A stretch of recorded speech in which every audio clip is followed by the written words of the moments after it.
Insights, transforming lives and awakening consciousness. Today, I will be talking about the power of positive systems and creating supportive environments.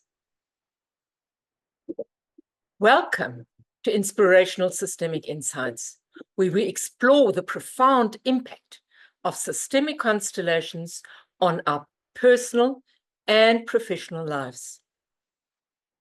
I'm Sonja from Healing Point, and today we will delve into how creating positive systems and supporting systems can lead to significant improvements in well-being, productivity, and contribute to a sense of wholeness in the global consciousness. I have a suspicion that we all want to have this feeling of fullness, this feeling of complete satisfaction within ourselves. And when we get there, there is this feeling of, I feel whole. And how do we get there? That's the question. So in this session, we'll discuss the power of positive systems and how nurturing, supportive environments can transform lives, enhance well-being, and boost productivity. I have learned that when I am happy, full of joy, it's as if no task is too big. But when I struggle with aches and pains, whether they're mental or emotional, it's like I can't get moving. So we'll explore how these changes contribute to greater wholeness of global consciousness. So when I am in a joyous, filled up state, what happens to the people around me that are also part of this global universe that we are each part of? So that is where we are going to start. What is a system? I have explained it before, but just to recap quickly, our body is a system. Every cell in our body is a system that contributes to a greater system, which means every organ in this body is a complete system that creates a positive system for a healthy body. So when our body is healthy, we already have created a positive system, or we're living within a positive system in ourselves. Now, this body that we occupy lives either in a family structure or in a work structure or whatever. So it's understanding that when we create positive systems, we also create a greater sense of wholeness. So a positive system is one where relationships and in structures within these relationships foster growth, support, and well-being for all members. So this is the key. This is not just me, myself, and I. I have to be happy. Sure, I really want you to be happy. But your happiness and your well-being contributes to the happiness and well-being for all members. When it is, I'm happy, but I don't care how you feel, then we are not quite concerned about the well-being of other members. And then our happiness is out of line within that system. And I wonder if that you then create a positive system if somebody else is unhappy because you have created something for yourself that excludes others. So a positive system includes each member and looks forward to the well-being of all members, whether it's a family, a workplace, a community. The principles remain the same. So supportive environments provide the emotional and psychological safety. I'm going to repeat this. The emotional and psychological safety needed for individuals to thrive. Here is the key.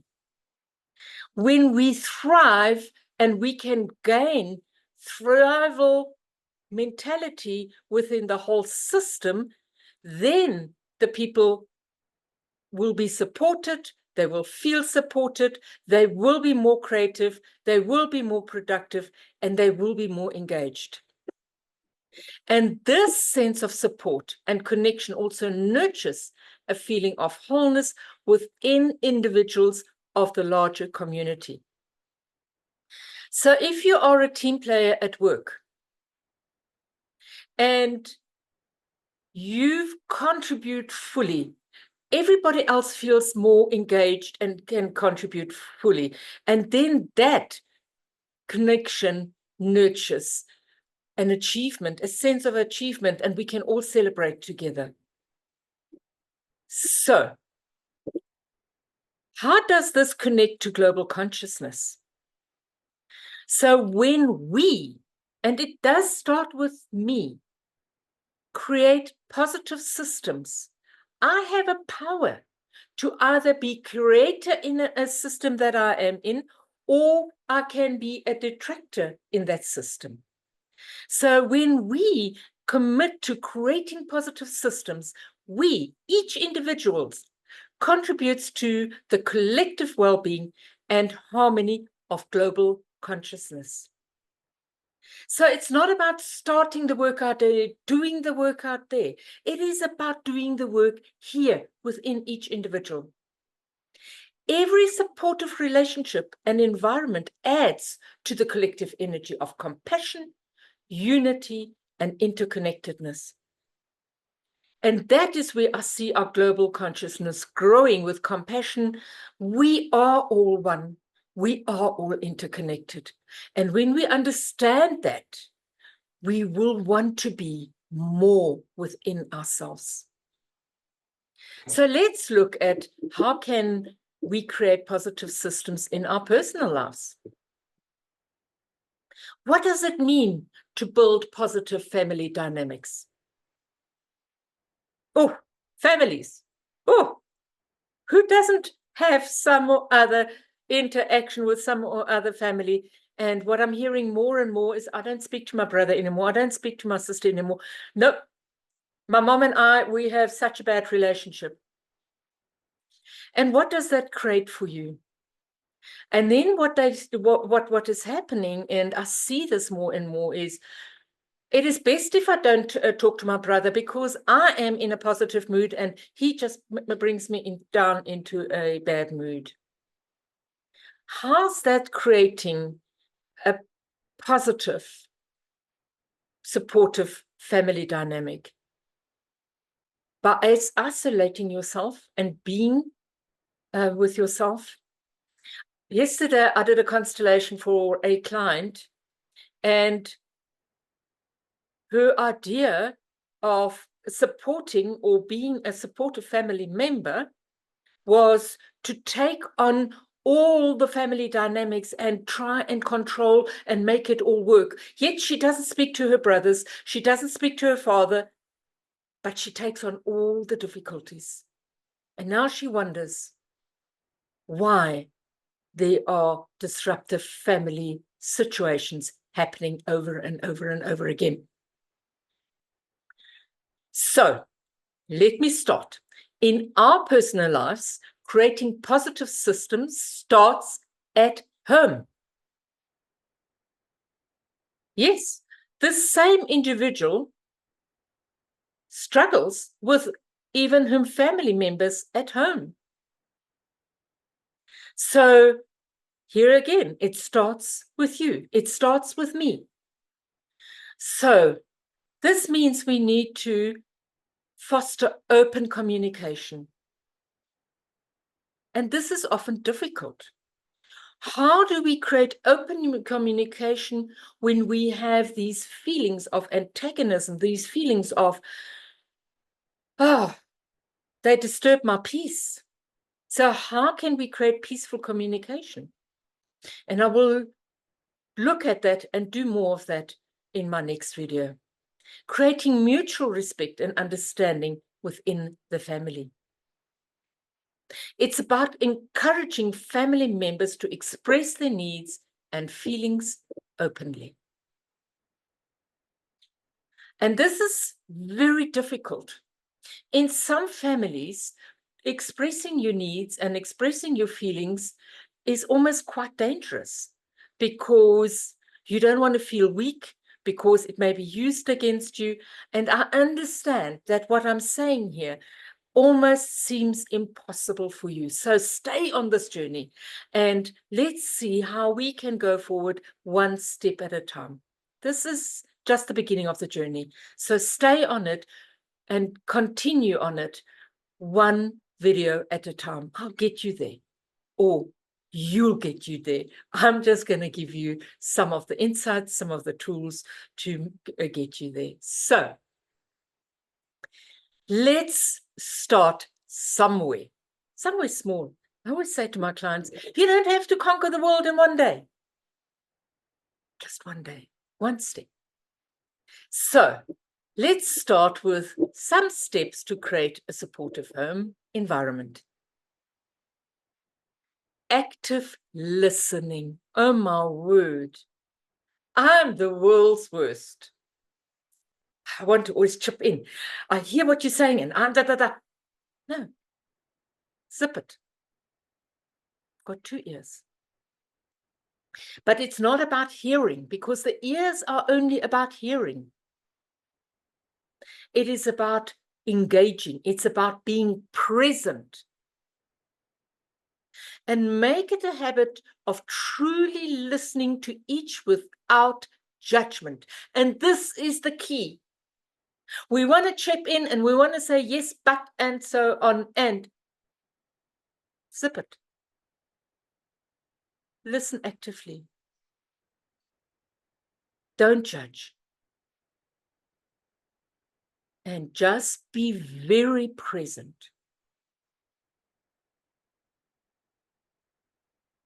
And if you want to share anything of that goes on inside of you, share from an open heart. And share with an open heart your truth. Give the other person an opportunity to hear you too. And we only can do that when we are present. We hear things and we run around and things happen. No, sit down and be present. Another practical step is quality time. Quality time is so important. Spend quality time together to strengthen bonds. We don't, as families, do the big family gatherings anymore that they had in the olden time, where the granny used to cook and we used to go and visit granny and everybody would be there and she'd be running off her feet, but everybody would be there and she'd be just smiling and serving food. We don't have that anymore. So make a point of using our internet connections, using our phones that are in our hands that we use for everything else, but spending quality time with our family. Use it. Set times and speak to your family. Set up times and spend time with your friends to strengthen those bonds. And then the third step is shared responsibilities. Each of us has a responsibility, not just to ourselves, but to each and every other member in whatever system we are, whether it's at home or at work or in the club, wherever. Take your responsibility of belonging and be there and be present. Because if we all share responsibility, we avoid burnout and resentment from others and even towards others. So if I am the one who does all the cooking and the cleaning and everybody just comes and sits and then leaves, I will eventually get upset.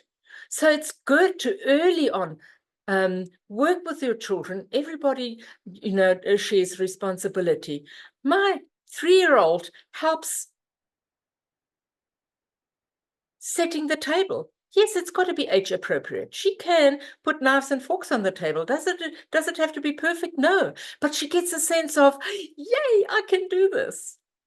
So encourage every family member to have a responsibility towards the group in a family. You don't have to do it all by yourself. So, what does the impact on wellness and wholeness have? A supportive home environment not only enhances individual well-being, but also creates a microcosm of wholeness and harmony that radiates outwards, contributing to a more peaceful and connected world. And this is what I am talking about, the well-being, creating well-being within the system of wholeness that we are all part of. So yes, some of us have to work. A lot of us now work at home. A lot of us work individually. But no matter whether you work alone or whether you work in a corporate environment or in a different environment,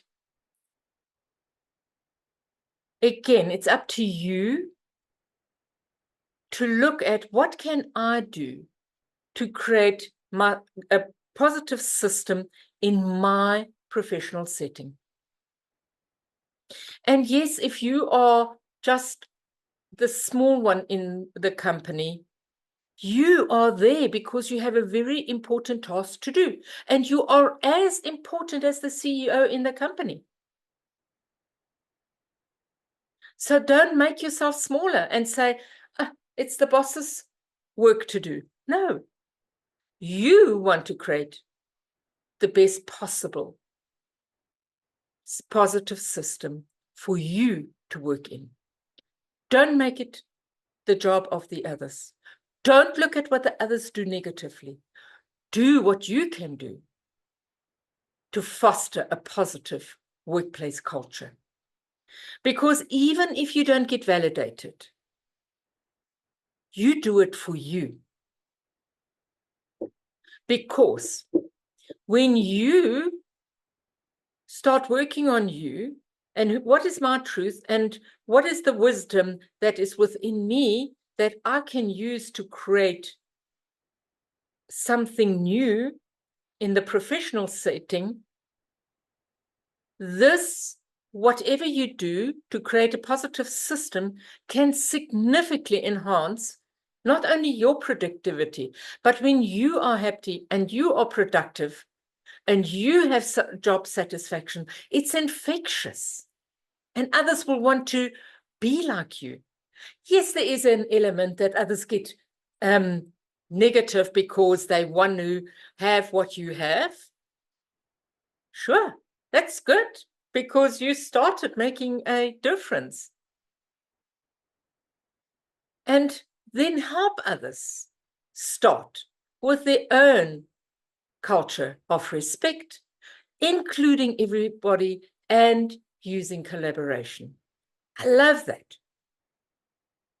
I had a phone call with somebody recently, and this person said to me, Sonja, you're working on your own, I'm working on my own. How come we have to do the work twice? Why don't we get together and then we share the responsibility and we each do what we do best, but together we can do more. So, would you like some steps? I'll share some to create a supportive, positive environment. It's not just about, I need to do this. The question is always how. That has been my biggest bugbear is do this, do this, do this. And I look at this and I say, where do I start? How? Firstly, start with open communication. Encourage open and honest communication across all levels of the organization. The way you speak to the tea lady and the respect you give to the tea lady is going to be the same respect you give to the boss. No different. They're each human being in their right, fulfilling a very important task within the universe we all live in. And just be open, be kind, and create honest communication. Yes, I have to put in a caveat. Some people say, I'm being honest when I tell you what whoever you are. I am going to encourage you for that honest communication to at least be kind, with respect, and to recognize others with appreciation. Acknowledge and appreciate everybody around you in the office. Appreciate them for their efforts and achievements. Because when we recognize what somebody else does to enhance our well-being, and we tell them that they do so, they feel appreciated, they feel valued. But more than that, it makes you become present with the fact that you have value within you that you want to share, because you cannot share what is not within you. So by becoming aware of how can I acknowledge and appreciate everybody around me, it creates an honest, open communication of appreciation. And that's really, really positive. And then you need to look at your own work-life balance. Somebody says there is no such thing as work-life balance because it's just life balance. And I thought about it, but the thing is, our life is separated into different compartments. And work is a big compartment of our life because it provides us with the income that we need to live the rest of our life. But when we only work and we forget that we also want to live life, then it's not quite in balance. So I'm a great promoter of work-life balance. So how do we do that? Try and work flexible hours. I have been extremely lucky. From the day of my very first workday, I walked into an office where they had flexi time. And flexi time meant you had to be in the office for 8 hours a day, excluding your lunch break. So you had to work for 8 hours. But you could come in not later than 9, but you could come in at 7 o'clock in the morning, 6 o'clock in the morning if you wanted to, and go home early. Or you could work long hours, 2 to 3 days a week, and shorter hours the other days, so that you had more time to do whatever else you wanted to do with that time. So I must be honest, I have been extremely blessed with having flexi work arrangements. And today, after COVID, a lot of companies allow you to work at home, flexi. That gives you flexibility as well. Yes, they check when you log in. Yes, there are meetings you have to attend. Flexible work arrangement does not mean flexible on the lounge sofa. It means flexible, doing the work the best you can when you work. But it also means for you to respect your personal time and to set your personal time aside. So you need to set your personal time out and book that into your calendar so that you respect yourself. And it's very interesting, since I set out personal time, there's certain times people just don't phone me. they realize that on certain times they will not get hold of me. And then I will get, when you are available, give me a tinkle or a call, and then I will do so. So respect your personal time. No, you're not available for clients at certain times. There needs to be your family time. And no, your family time and client time, they can't be together, because if you break your family time to be with a client, you are not present with your family. And it's much better to be present with your family fully and then be present with your client fully. So that is what I mean by work-life balance. Right. Let's continue. What is the impact on productivity and global consciousness when we create a positive work environment? It boosts productivity and job satisfaction, and this creates a ripple effect of positivity and well-being. It's like throwing a stone, a pebble into a calm pond, and you see it and it goes out. And yes, that ripple effect continues for a very, very long time. It has a very long continuum. And this, in turn, contributes to a sense of global wholeness. So that long continuum, that ripple effect, contributes to a sense of global wholeness.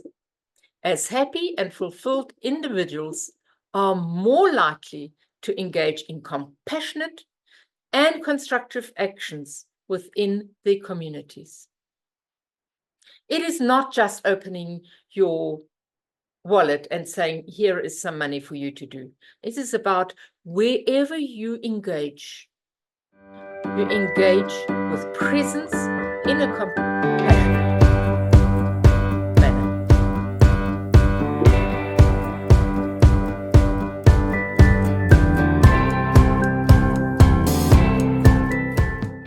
So what is the role of systemic constellations in positive systems? So let's look at systemic constellations. It is the tool that has brought me to doing this sharing of inspirational ideas. And it is such a powerful tool in identifying and resolving hidden dynamics within a system. There is, or I have not yet found, another tool that is as dynamic as this tool in looking at, I wonder what is bubbling underneath the system. We can do it all. We can have all the systems in place, but if there's something bubbling underneath it, we will always struggle to keep all the dynamo blocks going straight. So by bringing these dynamics to light, we can create healthier and more supportive environments. So this is the thing, is when there is something under the skin and it hurts and it hurts and it hurts, but we don't know what it is. So we can put something on the surface, but it doesn't go through to killing that pain. Pain still is there. So we need to actually lift it out for it to heal. And then when we lift it out, we can see what it is and we can resolve the problem a lot better. And what is the benefit of that? Through systemic constellations, we gain insights into the underlying issues affecting our personal and professional systems. In fact, any system. And this awareness allows us to make conscious changes that promote healing and growth, contributing to our individual sense of wholeness and the collective harmony of global consciousness. So let's recap. Creating positive systems in our personal and professional lives involves fostering supportive environments where everyone feels valued and heard. This is such a core need. We all have a need to be valued, and we all need our voices to be heard. So by implementing practical steps and utilizing tools like systemic constellations, we can transform our lives, I would say, and the lives around us, to enhance well-being and productivity and contribute to the wholeness of global consciousness. These are many, many good reasons of stepping up and stepping into being more whole within yourself. So here's a call to action. I encourage you to start making small changes today. Don't wait for tomorrow, today. Today, I want you just to practice active listening with your open heart. Be open to communication and appreciation in your home and workplace. Whether it's your partner, whether it's your children, whether it's your mom, whether it's your brother, whether it's your sister. Start being present with active listening. And if you're interested in exploring systemic constellations further, reach out to us at Healing Point. And let's see what we can do for each other, how we can collaborate on a journey going forward. So in closing, thank you for joining us on Inspirational Systemic Insights. Don't forget to like, subscribe, and share this video with others who might benefit from creating positive systems in their lives. I believe we all want positive systems in our lives. So share. Thank you. Because together, you do your part, I do my part. We can heal hearts, transform lives, and awaken consciousness. Wouldn't you want more of just wholeness in our life? Wouldn't you want it more in your life? So until next time, I look forward to seeing you again.